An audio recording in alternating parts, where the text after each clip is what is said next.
Hello student, আশা করি তোমরা সবাই ভালো আছো। আজ আমরা আলোচনা করব অষ্টম শ্রেণী কোশ্চেন ব্যাংকের ভূগোল বিষয়ের সপ্তম স্কুল দেবরা হীরামতি সরস্বতী বিদ্যামন্দির এইচএসের প্রশ্নগুলি। যারা চ্যানেলটিতে নতুন আছো তারা চ্যানেলটিকে সাবস্ক্রাইব করে নাও, পুনরায় একটা লাইক এবং শেয়ার করে দাও। চলো দেখা যায় স্কুলটিতে কী কী প্রশ্ন দেওয়া রয়েছে।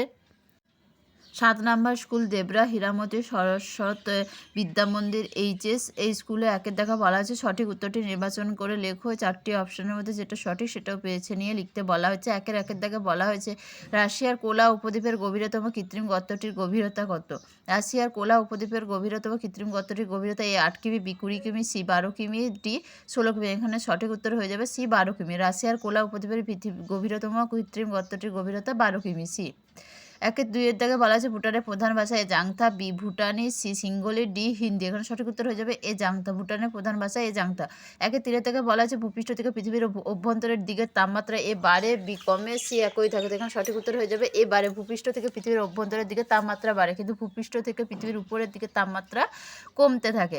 একের চারের দাগে হয়ে যাচ্ছে পৃথিবীর গভীরতা সোনার খনি কোন দেশে অবস্থিত। পৃথিবীর গভীরতম সোনার খনি কোন দেশে অবস্থিত। এ উত্তর আমেরিকা, বি দক্ষিণ Africa, C Bharat, D Indonesia. এখানে সঠিক উত্তর হয়ে যাবে বি দক্ষিণ আফ্রিকা। পৃথিবীর গভীরতম সোনার খনি দক্ষিণ আফ্রিকায় অবস্থিত।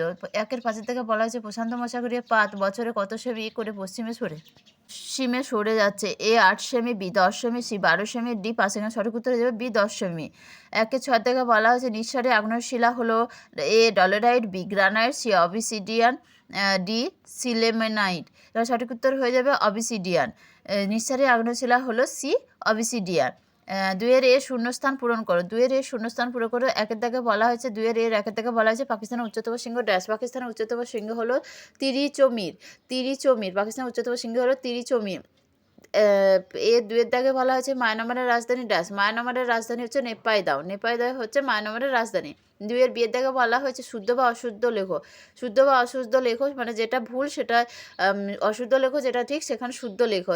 বিয়ের একের দাগে বলা হয়েছে কাদা পাথর একটি পাললিক শিলা। কাদা পাথর একটি পাললিক শিলা, এটা সত্য বা শুদ্ধ।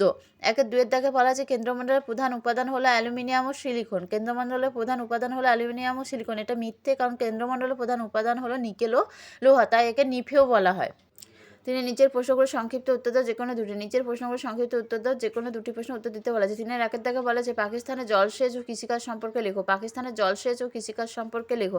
এর সঠিক উত্তর আমরা পেয়ে যাবো রায়মাটি সহায়িকা 289 নম্বর পেজে। রায়মাটি সহায়িকা 289 নম্বর পেজে পাকিস্তানের জলসেচ ও কৃষিকাজের সম্পর্কে লেখো। এর সঠিক উত্তর পেয়ে যাবো রায়মাটি সহায়িকা 289 নম্বর পেজে। তিনের দুই থেকে বলা আছে টিকা লেখো স্থানোস্ফিয়ার। টিকা লেখো স্থানোস্ফিয়ার। সঠিক উত্তর আমরা পেয়ে যাবো টেক্সটে 5 নম্বর পেজে এবং রায়মাটি সহায়িকা 22 নম্বর পেজে। তিনের থেকে বলা হয়েছে ভুটান থেকে ভারতের আমদানিকৃত দ্রব্যগুলির নাম লেখো। ভুটান থেকে ভারতের আমদানিকৃত দ্রব্যগুলির নাম লেখো। সঠিক উত্তর আমরা পেয়ে যাবো টেক্সটে 71 নম্বর পেজে এবং রায়মাটির সহায়িকা 289 নম্বর পেজে। রায়মাটির সহায়িকা 289 নম্বর পেজে। ভুটান থেকে ভারতের আমদানিকৃত দ্রব্যগুলির নাম লেখো। সঠিক উত্তর আমরা পেয়ে যাবো টেক্সটে 77 নম্বর পেজে এবং রায়মাটির সহায়িকা 289 নম্বর পেজে। 4 থেকে বলা আছে নিচের প্রশ্নগুলো সংক্ষিপ্ত ব্যাখ্যামূলক উত্তর দাও, যে কোনো দুটি। নিচের প্রশ্নগুলো সংক্ষিপ্ত ব্যাখ্যামূলক উত্তর দাও, যে কোনো দুটি প্রশ্ন উত্তর দিতে বলা আছে। 4 একের দাগে বলা আছে অপসারী ও অভিসারী পার্শ্বীমানার মধ্যে পার্থক্য লেখো। অপসারী ও অভিসারী পার্শ্বীমানার মধ্যে পার্থক্য লিখতে বলা আছে। সঠিক উত্তর আমরা পেয়ে যাবো টেক্সটে 8 নম্বর পেজে এবং রায়মাটির সহায়িকা 45 পেজে। 45 নম্বর পেজে রায়মাটির সহায়িকা 45 নম্বর পেজে। 4 2 থেকে বলা আছে ভূমিকম্পের প্রাকৃতিক কারণগুলি লেখো। এখানে শুধু ভূমিকম্পের প্রাকৃতিক কারণগুলো লিখতে বলা আছে, কৃত্রিম কারণগুলো লিখতে বলা হয়নি। এখানে শুধু প্রাকৃতিক কারণগুলো লিখবে। এর সঠিক উত্তর আমরা পেয়ে যাবো রায়মাটির সহায়িকা 75 পেজে। রায়মাটির সহায়িকা 75 পেজে। 4 3 থেকে বলা হয়েছে গ্রানাইট ও ব্যাসাল্ট শিলার মধ্যে পার্থক্য লেখো। গ্রানাইট ও ব্যাসাল্ট শিলার মধ্যে পার্থক্য লেখো। সঠিক উত্তর পেয়ে যাবো রায়মাটির সহায়িকার 108 নম্বর পেজে। রায়মাটির সহায়িকার 108 নম্বর পেজে। 5 থেকে বলা হয়েছে নিচের প্রশ্নগুলো উত্তর দাও, যে কোনো দুটি। নিচের প্রশ্নগুলো উত্তর দাও, যে কোনো দুটি। 5 একের থেকে বলা হয়েছে চিত্রের সাহায্যে শিলাচক্রের বিবরণ দাও। চিত্রের সাহায্যে শিলাচক্রের বিবরণ দেওয়া। সঠিক উত্তর আমরা পেয়ে যাবো টেক্সটে 24 নম্বর পেজে এবং রায়মাটির সহায়িকা 45 পেজে। 45 নম্বর পেজে। মোহ স্কেলকে সঠিক উত্তর আমরা পেয়ে যাবো রায়মাটির সহায়িকা 15 নম্বর পেজে। কাস্ট ভূমিরূপ কাকে বলে সঠিক উত্তর আমরা পেয়ে যাবো রায়মাটির সহায়িকার 113 নম্বর পেজে। 5 2 দাগে বলা হয়েছে যান্ত্রিক উপায়ে গঠিত পাললিক শিলা কয় প্রকার এবং প্রত্যেক প্রকার শিলার বিবরণ দাও। এছাড়া আরেকটি প্রশ্ন আছে শিলা থেকে মাটি সৃষ্টির প্রক্রিয়া আলোচনা করতে বলা হয়েছে। যান্ত্রিক উপায়ে গঠিত পাললিক শিলা কয় প্রকার ও তার প্রত্যেকটি শিলার বিবরণ দাও। এর সঠিক উত্তর আমরা পেয়ে যাবো টেক্সটে 22 নম্বর পেজে এবং রায়মাটির সহায়িকা 94 নম্বর পেজে। শিলা থেকে মাটি সৃষ্টির প্রক্রিয়া আলোচনা করে সঠিক উত্তর আমরা পেয়ে যাবো রায়মাটির সহায়িকার 101 নম্বর পেজে। রায়মাটির সহায়িকার 101 নম্বর পেজে। 5 3 দাগে বলা হয়েছে গ্রানাইট শিলার রূপান্তরিত রূপটির নাম লেখো। আগ্নেয় শিলার বিশেষত্ব লেখো। উৎপত্তি অনুসারে আগ্নেয় শিলা কয় প্রকার এবং প্রত্যেক প্রকার শিলার সংজ্ঞাসহ উদাহরণ দিতে বলা হয়েছে। তো গ্রানাইট শিলা রূপান্তরিত হয়ে কিসে পরিণত হয় না নিশে পরিণত হয়। গ্রানাইট শিলা রূপান্তরিত হয়ে নিশে পরিণত হয়। আগ্নেয় শিলার বিশেষত্ব লিখো এবং উৎপত্তি অনুসারে আগ্নেয় শিলা কয় প্রকার এবং প্রত্যেক প্রকার শিলা সংজ্ঞা লিখতে বলা হয়েছে। সঠিক উত্তর আমরা পেয়ে যাবো টেক্সটে 20 নম্বর পেজে এবং রায়মাটি সরকার 93 নম্বর পেজে। আগ্নেয় শিলার বিশেষত্ব মানে আগ্নেয় শিলার বৈশিষ্ট্যগুলো লিখতে বলা হয়েছে। এর সঠিক উত্তর আমরা পেয়ে যাবো টেক্সটে 20 নম্বর পেজে এবং রায়মাটি সরকার 93 পেজে।